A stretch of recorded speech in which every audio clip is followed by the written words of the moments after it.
Hey, so my friends, the news is really good, okay? Of course, we're sad about what happened to Arrascaeta because of the person he is and how he was playing, right? And he'll be back to playing. You feel sad for the person and for the player, man, in general, but it's good news because what happened has already happened. Now, there's no use crying over spilled milk, it's done. And then Arrascaeta has already had the surgery. Arrasca, as you know, had the surgery yesterday, was discharged today and is at home. We always rely on the medical literature related to these return timelines. But we know that they are high-performance athletes, they are exceptional individuals. So we have that average return time, but sometimes they can come back earlier. So we're not working, obviously, with the World Cup in mind for him. We want him to come back as soon as possible as his rehabilitation allows. So there are some stages in this rehabilitation that he needs to go through, but it's difficult. There's no way to guarantee, oh, it's going to last this many weeks. But we're going to work so that he can prepare in the best way so that he can be available as soon as possible, right? And regarding Paquetá, as I told you, muscle injuries have different grades, and in his case, it's a higher grade, which means a longer time away. After these 2 weeks, which will be up this Sunday, we start to increase the workload he needs.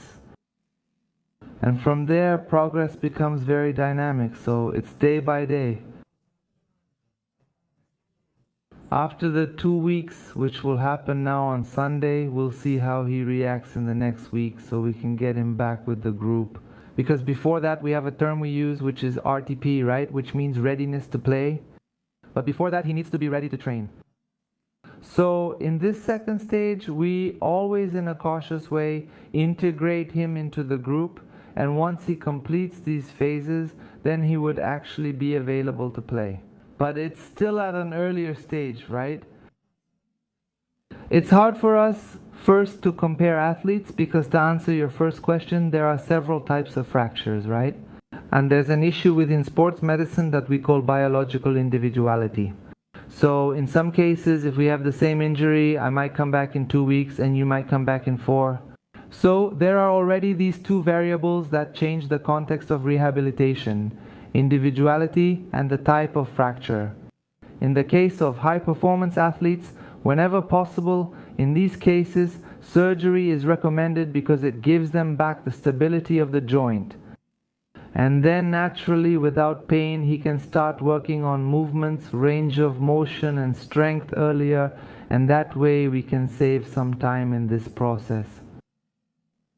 For a regular person, let's say, it would be tolerable to stay with the sling and wait, but for an athlete, we lose time, right? So for him, it will definitely make him feel more secure. Yesterday, after the surgery, he was already completely pain-free. And this will definitely help speed up his recovery process. If you are Paparazzo Rubro Negro, to find out from you regarding the mask that Royal will use, have you already managed to make it available? If he is already able to train, how is this situation? If he will be available even with the mask issue, if he will already be available for the Flamengo Vasco match, or is it just so he can keep working to be ready soon?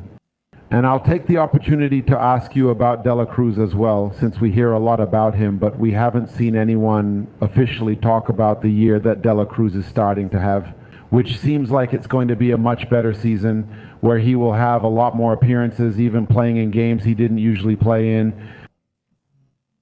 Royal had a fracture in his nasal bone, and naturally that requires some extra protection. That's why today we asked him to get the mask made, and he had the mold taken with the expectation that the mask will be available starting Sunday. So that wouldn't be an obstacle for him to train. In training, we can control the environment, right?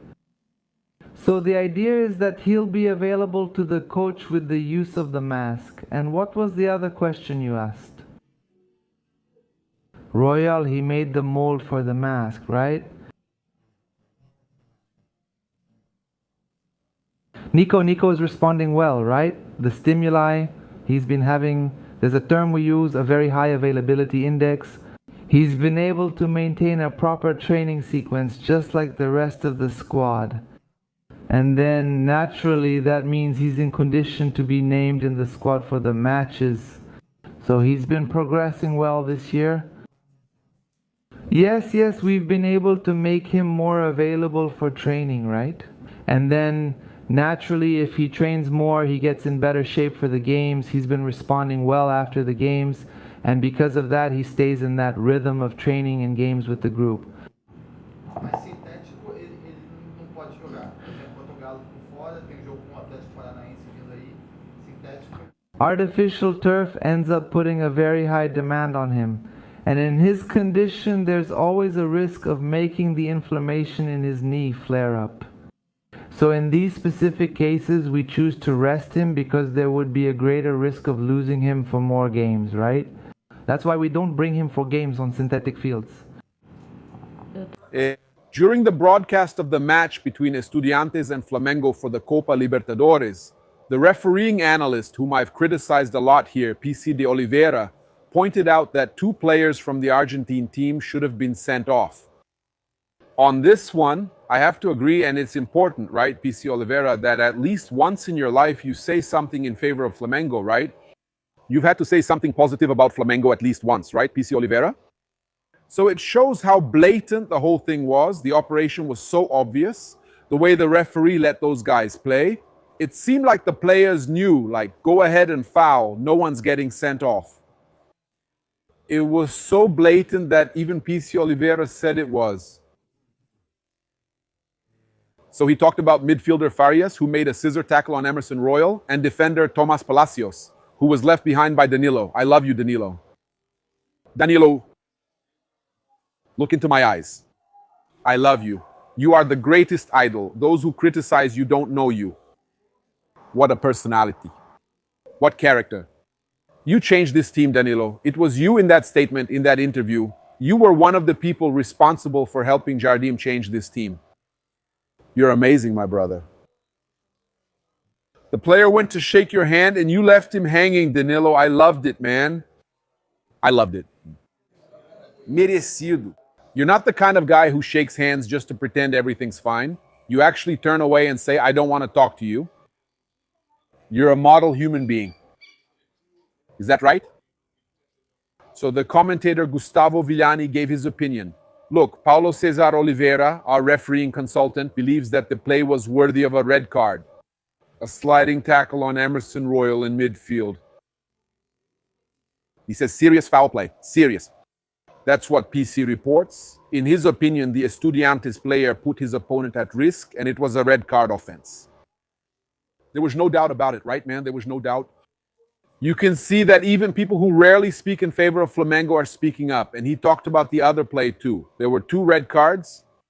And I'll say more. The penalty that a lot of people said wasn't a penalty, that little touch, they've called penalties like that against Flamengo plenty of times. Plenty of times. That little grazing touch is a penalty. And about the Estudiantes goal, my only doubt is whether the ball had crossed the line before the guy kicked Rossi in the face. But the guy kicks Rossi, okay? On the ground there, he gets in the way of Rossi making the save. The ball really wasn't under control, but the guy hits Rossi. Now that's what I think, okay? I'll be honest with you, I don't like to make things up. I think I was far away, I didn't see the play in detail, but I think the ball had already, when the guy fouls him, the ball had already crossed the line. That's the impression I have. But anyway, the player interfered with Rossi, okay? And kicking Rossi in the face. So, I'm going to put it on record here, but we had at least 3 very serious refereeing mistakes in the game against Estudiantes, right? This referee has previously made mistakes with Flamengo. It's complicated. Look, Augustin Rossi was featured in the Ole newspaper from Argentina. The article described him as brilliant, which is one of the most well-known in South America, saying that Rossi is brilliant. He also praised Flamengo's result against Estudiantes, saying that actually he valued the result for Estudiantes, a 1-1 draw, which was important for the Argentine team, putting Flamengo at the level it deserves. Saying that, noting the team everyone fears in South America was on the other side. In other words, the newspaper Diario Ole is calling Flamengo the team everyone fears in South America, and treating Estudiantes' draw against Flamengo as a valuable result, right?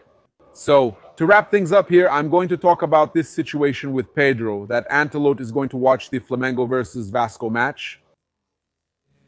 For sure, okay? Obviously, he'll be evaluating. That's also why Leo Pereira, who we talked about here. You will also see here some important parts of Leo Pereira's interview. In response to our question, he talked about the moments he went through and so on. But I think it's important for us to mention that Leo Pereira has a deep cut on his foot, right? On his foot, I even saw which foot it is, but I won't say because he said he doesn't want to reveal which foot it is to the opponent, okay? So he has a deep cut there, but it's healing. And that's another player who should be evaluated. Leo Pereira, Pedro, right? Paquetá still can't go on the field yet, but I have a lot of confidence in the call-up of Leo Pereira and Pedro, okay? This trip by Antelote to Maracanã on Sunday is precisely to evaluate Pedro and to see Leo Pereira once again, but it's basically about Pedro. So the chance of Pedro being called up for the World Cup is very high, okay? Based on what we've learned here. You know that within the club itself, in the football department, they kind of have an idea of who will go. In fact, there was a lot of confidence in Paquetá. There was, right?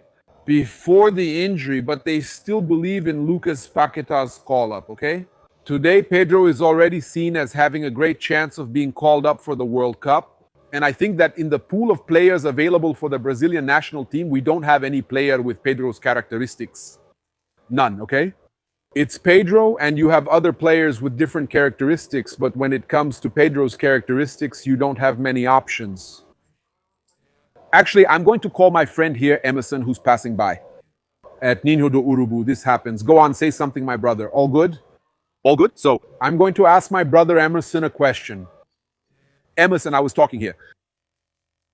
Ancelotti is going to watch the game to see Leo Pereira, to see Pedro, Danilo, the Flamengo players. I think Danilo is already set in his mind, Alexandre too, and so on. That's good. For me, Leo Pereira is already set, even if he won't say it. I want your opinion. As for Pedro, is there any Brazilian player anywhere in the world who could be called up to the national team? Who has his characteristics? So, there isn't. Igor Thiago does something similar and is also a strong striker. What counts for Pedro is that he was already at the last World Cup and has that experience. But what matters is the fact that Ancelotti doesn't know Pedro that well. I think if it were any other Brazilian coach, Pedro might have a lot more chances. But Pedro is scoring in every game, right? And hopefully he can score on Sunday. He scored a great goal against Fluminense and almost scored against Cruzeiro. Against Santos, he nearly scored a great goal. If a Brazilian coach were in charge, Pedro might be closer. He'll get his chance Sunday. That's just how it goes. Hearing something is one thing, seeing it is another. On Sunday, Ancelotti will see Pedro shine. But he knows for sure he's following. There's no way not to follow what Pedro is doing. And I'll tell you something, I think with Pedro's characteristics, There's no one. right? There isn't, but you've still got Hendrick who brings something different. He can even play out wide. Yeah, but Pedro, I think he's important when he's doing well. There's no one like him. And now, just to wrap up, when Pedro walks barefoot on the street, his feet get dirty, and then what happens? Tell me. I bet you can't say it. Go on. Pedro's instep is black. Or it turned black. Hug, chat, hug, guys. We're in this together. So now in Rio, right? Temporarily. But no, now Otto is older. Otto's on another level. Good. We can arrange a few more trips here. It's important to have you here with us. We're together. Thanks. I'll show you guys. You joked that I'm bad luck. You came, hugged me, and stopped winning. You didn't lose. Bad luck means losing. Right? It's true. A draw in Buenos Aires. Look, it's Mr. Boto. Mr. Jose Boto. Let me tell you something. Thinking that a draw is bad luck in Buenos Aires. Man, look at what we went through before 2013. Look at that. It was tense. It was a disappointing draw that felt like a loss. We should have won. We got robbed. Big hug, Dad. We're in this together. Thanks. Big hug, Dad. Now you guys are going to see Boto messing with me here. Man, oh, Mr. Boto, for God's sake. Come on, you're going to make me look bad with the guys. Let me look at the... Boto, did you see that Leo is respected? My love, the paparazzo came from Bahia. That's not what it's for. I'm not gonna say Paul. Man, don't do that. Don't do that. He'll say Flamengo was winning. Vitórias seguidas, né? Yeah, man, he called me a jinx. That's messed up, man. Now I'm gonna get attacked. So we were talking here when you arrived, right? That there's the 2019 group you came right after, went through tough times, and today you're an established winner. You're the greatest center back in Flamengo's history when it comes to titles. I wanted to ask you about this journey, the friendships you've made, everything you received today, the affection you get from the fans. Reflect on everything that happened during such an important milestone as reaching 300 matches. Well, like I said, I think that I'm very grateful for everything the club has given me. The fans, teammates, the club, staff, management, in short, everyone who contributed in some way. Even in the tough times, I think everything served as a learning experience. And for sure, the friendships are important too, because whether we like it or not, our second family is here. It's where we spend most of our time. So you have to have a really good connection so that the work can flow. So I'm very grateful, and for sure, I'll carry people from here with me for the rest of my life. And that's it. I want to keep making history here at the club and reach 350, and who knows, maybe 400. Hey, how are you? Good afternoon. Gabriel Orfo here. Leo, you've had a lot of centre-back partners at Flamengo. You won a Libertadores as a starter with Davi Luiz, won another Libertadores as a starter with Danilo, and your pairing with Leo Ortiz really stood out. I'd like your thoughts on these partnerships. Which impressed you most? Were you closer to any of them? I'm not going to talk about that. Everyone was important, everyone mattered and helped me a lot. And we formed several amazing duos. I think they were remarkable, and nowadays we don't talk about them. It may not get that much recognition now, but in the future, in about 10 or 15 years, we'll be able to remember this duo. These duos who came through here and won these important titles. I think 2019 really stood out, but these two titles from 22 and 25 will also matter down the road. The fourth title now was very important. I think that every pair that came through and every partner I had the pleasure to play and perform with had their special moments, had their titles. And the most important thing, I think, is that Flamengo keeps winning and taking home titles. But you had a... Did you have a hand touch with all the punches from Argentina? Man, no, just the beehive. There you go. But my soccer partner was Davi Luiz. I got curious about something. Leticia, do you think he's looking better? Now or before, did she want to talk about my glow up or Felipe's? I wanted to understand. Go back a little earlier. It's easier to talk. About my glow up? Right? It's in short supply. That's right. We'll soon return with full training footage and more updates here on YouTube, and we're already sharing everything on our social networks. Follow us there. Want to follow GB too? No? Damn, if you can, a Gabriel Dorfal with PH, okay? The orphan, who's not an orphan, we're in this together. Subscribe, turn on notifications, hit the bell, and like the video. Thanks.